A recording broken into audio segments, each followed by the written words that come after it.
to an interior room on the lowest floor of a building.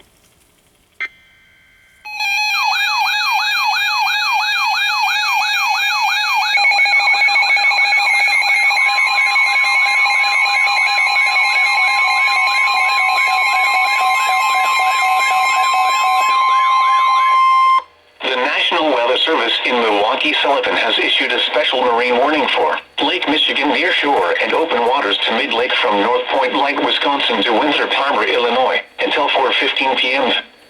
At 3:09 p.m., a strong thunderstorm was located over Racine, moving northeast at 40 knots. Hazard, wind gusts 34 knots or greater and small hail. Source, radar.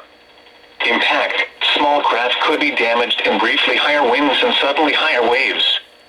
The strong thunderstorm will remain over mainly open waters. Move to safe harbor until hazardous weather passes. You have one